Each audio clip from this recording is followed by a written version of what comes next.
हाय दोस्तों। आज का ये वीडियो जो है कि आप मैं लेके आया हूँ आप लोगों के लिए स्टैटिक कंस्ट्रक्टर। कि स्टैटिक कंस्ट्रक्टर क्या होता है विथ एन एग्जांपल के साथ में, और इसमें जो सारे पॉइंट्स है इसको हम लोग जो है कि प्रैक्टिकली प्रूव करते हैं कि ये सारे पॉइंट्स जो है कि प्रैक्टिकली हो रहे हैं कि नहीं हो रहे हैं। ठीक है, तो आप लोग ये वीडियो को एंड तक देखिए। आप लोगों को एक स्टैटिक कंस्ट्रक्टर के बारे में कॉन्सेप्ट रेडी हो जाएगा। क्या है कि प्रोग्रामिंग में सबसे इंपॉर्टेंट क्या होता है कि कॉन्सेप्ट, आप उस कॉन्सेप्ट को कितना अच्छे तरीके से जानते हो। एक बार आपको कॉन्सेप्ट रेडी हो गया तो आप इसको किधर भी यूज कर सकते हो। ठीक है, तो चलो हम लोग फटाफट देख लेते हैं कि ये क्या कैसे है। तो यहाँ पे अभी कैसे है कि ये स्टैटिक कंस्ट्रक्टर है। अब पहला वाला पॉइंट क्या बोलता है कि स्टैटिक कंस्ट्रक्टर जो है कि is used, static constructor use होता है किसके लिए, टू इनिशियलाइज स्टैटिक वेरिएबल को। ठीक है, अब बोल रहे हैं कि स्टैटिक कंस्ट्रक्टर जो है कि is used to initialize static variable. तो अब यहाँ पे देखो ये मेरा एक क्लास है। हाँ, अब यहाँ पे एक दिखा देता हूँ पूरा वाला प्रोग्राम। ये देखो एक सिंपल सा क्लास है। अब यहाँ पे हम लोग इसको देख लेते हैं, इसका फर्स्ट वाला पॉइंट क्यों प्रूव होता है कि नहीं। अब फर्स्ट वाले पॉइंट में क्या बोलते हैं कि स्टैटिक कंस्ट्रक्टर जो होता है वो is used to initialize static variable. अब ये मेरा क्या है कि स्टैटिक वेरिएबल है। अब ये वाला जो वेरिएबल है वो मेरा स्टैटिक वेरिएबल नहीं है।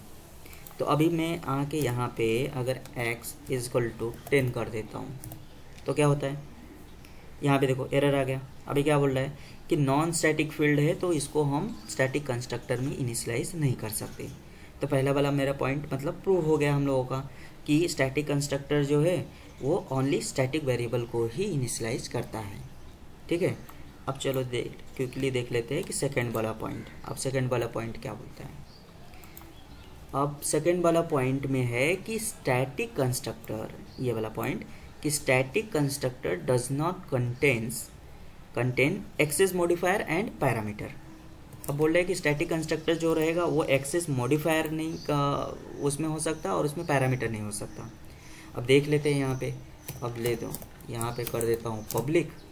तो पब्लिक जैसे किया वैसे देखो यहाँ पे एरर देने लगा। क्या बोल रहा है कि एक्सेस मॉडिफायर और not allowed on static constructor. ठीक है, तो ये सेकंड वाला पॉइंट हो गया। अब इसमें एक और चीज़ है कि बोले कि स्टैटिक कंस्ट्रक्टर में पैरामीटर नहीं हो सकते। तो चलो एक पैरामीटर दे लेते हैं। तो वहाँ पैरामीटर दिए तो ये भी बोल रहा है कि स्टैटिक कंस्ट्रक्टर, यहाँ पे देखो ये बोल रहे हैं ना कि स्टैटिक कंस्ट्रक्टर मस्ट बी पैरामीटरलेस। चलो भाई सेकंड वाला पॉइंट भी अपना प्रूव हो गया। तो आप लोग ध्यान दो, अपने कॉन्सेप्ट रेडी करने पे ध्यान दो, क्योंकि कैसा है कि हम लोग देखते हैं फिर बाद में हम लोग भूल जाते हैं। तो कॉन्सेप्ट रेडी करो कि अब देखो दो चीज़ हो गई कि स्टैटिक कंस्ट्रक्टर जो होता है ये तो स्टैटिक वेरिएबल को ही इनिशियलाइज करता है। उसके बाद सेकंड वाला पॉइंट हो गया कि स्टैटिक कंस्ट्रक्टर में एक्सेस मॉडिफायर नहीं हो सकते और उसमें हम कौन सा भी पैरामीटर नहीं दे सकते। ठीक है, अब थर्ड वाला पॉइंट हम लोग ले लेते हैं। अब थर्ड वाले पॉइंट में बोल रहा है कि static constructor is called as soon as we refer the static class. ठीक है, अब स्टैटिक कंस्ट्रक्टर बोल रहे हैं कि कॉल होता है जैसे ही हम रेफर करते हैं स्टैटिक क्लास को। हाँ, अब ये देखिए पूरा मेथड देख लीजिए कि अब यहाँ पे कैसे है कि एक स्टैटिक वेरिएबल है। अब यहाँ पे ये मेरा जो है कि क्या है स्टैटिक कंस्ट्रक्टर का कंस्ट्रक्टर बना दिया है मैंने। अब यहाँ पे एक public static void as display का एक मेथड बना दिया है कि जब भी मैं अभी इसको कॉल करना पड़ेगा ना मुझे, इसको क्या है कि ये कंस्ट्रक्टर डेमो ये क्लास का नाम हो गया। अब एज डिस्प्ले मतलब कि मैं ये वाले स्टैटिक वेरिएबल को ये करूँगा, कॉल करूँगा।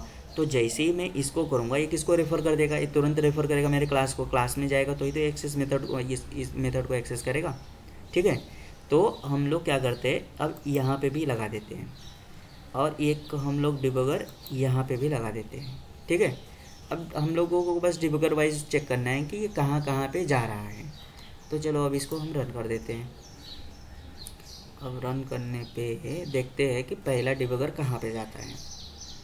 तो आप लोगों को क्या है कि एक सीक्वेंस में एक दिमाग में एक कॉन्सेप्ट रेडी हो जाएगा कि नहीं अभी ऐसा ही होता है। ये देखो सबसे पहले क्या कॉल हुआ, सबसे पहला मेरा कॉल हुआ जैसे ही मैं इसको रेफ़र करने के लिए गया, ये कॉल किया एज 20 मतलब मेरा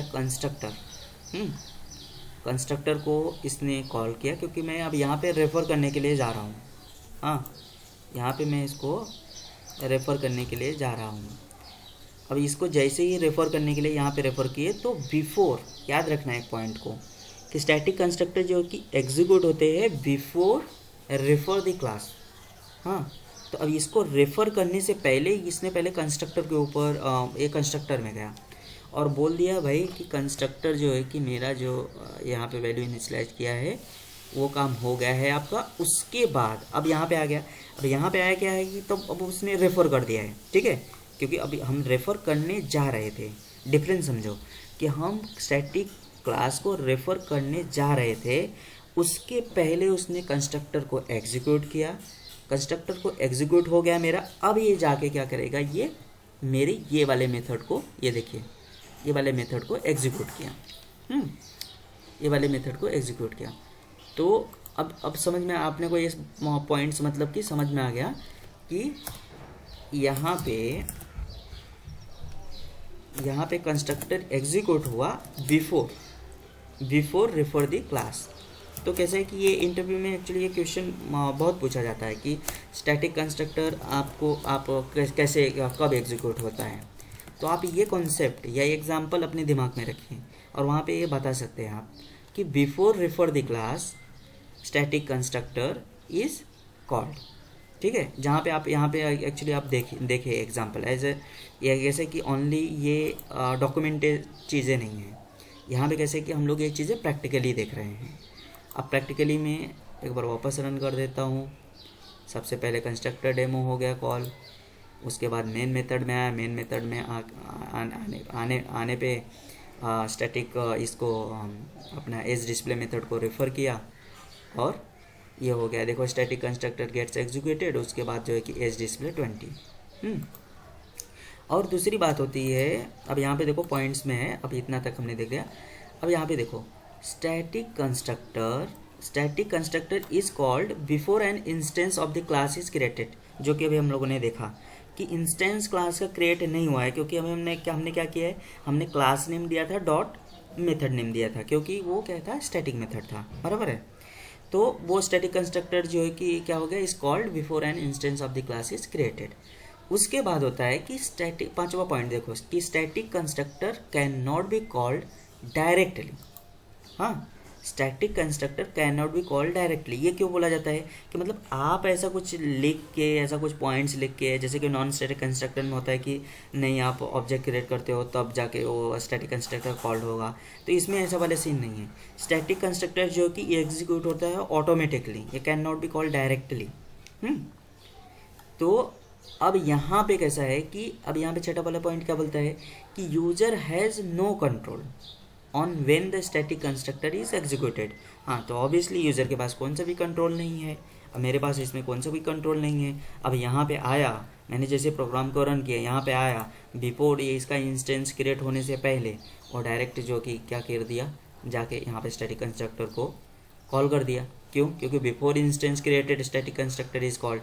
अब यहाँ पे ऐसा नहीं है कि मैं इसको इस लाइन को एग्जीक्यूट करूँ और मैं उसको बोलूँ कि नहीं भाई स्टैटिक कंस्ट्रक्टर की जो है कि कॉल्ड नहीं हो। तो user has no control on this, ठीक है। अब कैसे है कि चलो अब हम लोग इसमें एक दो वेरिएशन करके देखते हैं, जो कभी कभी अपने माइंड में क्वेश्चन आ जाता है ना कि भाई ये कैसे काम होता है। अब लो ये लाइन को भी हम लोगों ने कमेंट कर दिया। अब देखते हैं कि इसमें होता क्या है। अब ये देखो क्या किया। अब मेन प्रोग्राम, यहाँ पे मेरा कुछ भी प्रोग्राम में देखो मैंने लिखा नहीं है। हाँ, यहाँ पे हमने कुछ नहीं लिखा, लेकिन प्रोग्राम को जैसे ही एग्जीक्यूट किया और ये स्टैटिक कंस्ट्रक्टर है, ये क्या हो गया, कॉल हो गया। अब क्या है कि अपने माइंड में एक क्वेश्चन आता है ना कि स्टैटिक कंस्ट्रक्टर है तो भाई स्टैटिक मेथड को रेफ़र करो तो ही, तो ऐसी बात नहीं है। आपका स्टैटिक कंस्ट्रक्टर जैसे ही आपकी क्लास एग्जीक्यूट होती है, स्टैटिक कंस्ट्रक्टर आपका कॉल हो जाता है। User has no control on this. ये क्वेश्चन का ये आंसर होगा कि user has no control on this. अगर आपका क्लास में स्टैटिक कंस्ट्रक्टर है और वो प्रोग्राम एग्जीक्यूट होता है तो आपका स्टैटिक कंस्ट्रक्टर जो है कि कॉल्ड हो जाएगा, जो कि हम लोगों ने अभी प्रैक्टिकली देखा है। मतलब ये अपने बोलने वाली बात नहीं है। अब दूसरी बात होती है कि बहुत से लोगों को ये भी क्वेश्चन होता है कि भाई जिस क्लास में स्टैटिक कंस्ट्रक्टर है, हाँ, तो क्या उस वो क्लास का, अब ये देखो ये तो नॉन स्टैटिक क्लास है। हाँ, नॉन स्टैटिक क्लास है। अब ये क्या है कि मेरा स्टैटिक वाला मेथड है। अब इसमें एक पॉइंट और आप क्लियर कर लीजिए कि समझिए कि मैंने इस क्लास का क्या कर दूँ, ऑब्जेक्ट बना देता हूँ। एक मिनट, ये रनेबल मोड में है। हाँ, अब मैं क्या कर देता हूँ, ये क्लास का क्या है कि मैंने ऑब्जेक्ट बना दिया, क्योंकि ये तो जो है कि नॉन स्टैटिक क्लास है, लेकिन ये मेरा क्या है कि स्टैटिक मेथड है। अभी आप लोगों को पता है कि मैंने बताया था, देखो कि स्टैटिक मेथड जो होते हैं वो class name dot static method होते हैं, बराबर है। तो अभी ये देखो क्लास नेम, अभी class name dot static method कर रहे हैं, तो इसको क्या है कि कुछ फ़र्क है नहीं है। लेकिन अब देखो मैंने क्लास का ऑब्जेक्ट बनाया हुआ है, अब ओबीजे डॉट एज डिस्प्ले करते हैं।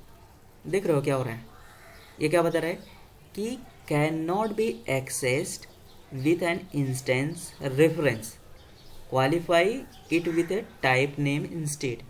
समझ रहे हो मतलब ये क्या बोलना चाहता है, ये बोलना चाहता है कि इंस्टेंस के साथ में आप स्टैटिक मेथड को एक्सेस नहीं कर सकते, ठीक है। तो यही तो स्टैटिक मेथड का प्रॉपर्टी है कि आपको उसके लिए इंस्टेंस क्रिएट करने की ज़रूरत नहीं है। आप क्लास का नाम लो और क्लास का नाम के साथ में आप उस मेथड को एक्सेस कर दो, ठीक है। अब क्लास का नेम के साथ में आप उस मेथड को एक्सेस कर सकते हो, आपको इंस्टेंस बनाने की ज़रूरत नहीं होती है।